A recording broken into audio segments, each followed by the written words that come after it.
Commander Lyra Chen had been teaching at the Galactic Military Academy for 15 years, and in that time, she had earned a reputation as a relic. While other instructors used neural interfaces, holographic simulations, and AI-assisted training protocols, Lyra insisted on something far more primitive: actual physical conditioning, real pain, and genuine psychological pressure. The Academy's administration had tolerated her methods because she produced results. But when the Valerian and Krell delegations arrived to audit elite training programs, they made their displeasure known immediately. "These techniques are barbaric," the Valerian inspector said, reviewing her curriculum. "Your species relies on outdated physical brutality when advanced civilizations have evolved beyond such primitive approaches." "Efficiency is measured in outcomes, not methodology," Lyra replied calmly. "My students have a 98% survival rate in actual combat. What's yours?" The inspector didn't answer, but the decision was made: they would observe her first training session to document how backward human military instruction truly was. They invited other species military attaches to witness what they clearly believed would be an embarrassment to the Academy. The next morning, 30 alien observers sat in the observation gallery, ready to watch what they expected to be a shocking display of primitive brutality. Lyra stood before her class of 30 mixed-species soldiers: humans, Zenithians, a couple of Krell, and even a young Valerian elite. She was a small woman, barely 1.7 meters, with gray streaking her dark hair and eyes that had seen every type of suffering combat could produce. "Today," she announced, "we're doing a psychological resistance exercise." She pointed to the training ground below, which contained nothing but sand, a series of obstacles, and extreme heat generators set to 55 degrees Celsius. "You will run the obstacle course. The twist? You will be running while being told, continuously, that you are failing. That you are weak. That your families would be ashamed of you. That you should quit. That you will die." The alien observers exchanged confused glances. This seemed almost absurd. But what happened next changed everything.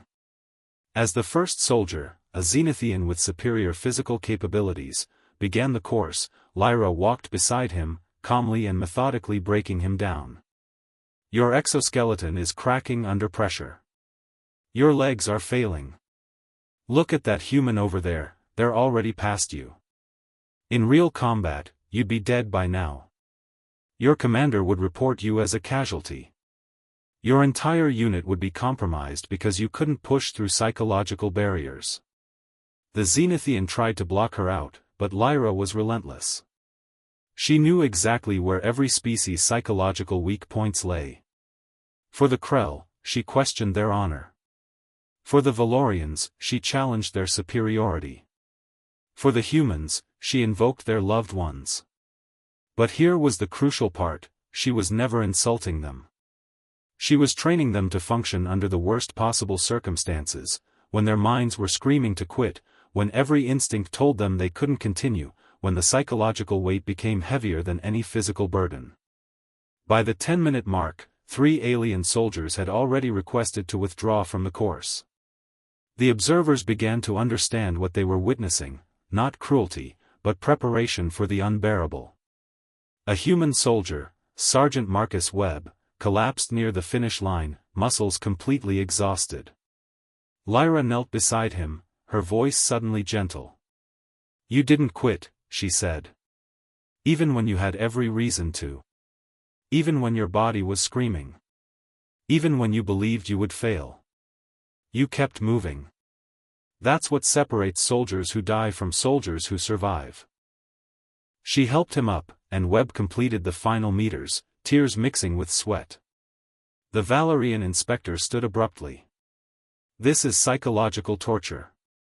"No," Lyra said, looking up at the observation gallery. "Torture breaks people. This breaks limits. There's a difference. In real combat, your enemy will attack your mind before they attack your body. They will try to make you quit.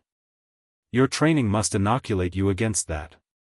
She turned to address all the soldiers, human and alien alike. Every species believes their methods are superior. But I've trained with Krell, fought alongside Valorians, and observed Zenithian combat protocols. You all have something in common: you break when the pressure becomes psychological rather than physical. Humans learned long ago that the mind is the battlefield. The observation session ended early.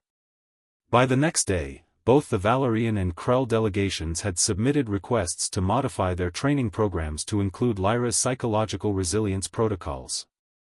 The Academy administration stopped calling her methods outdated.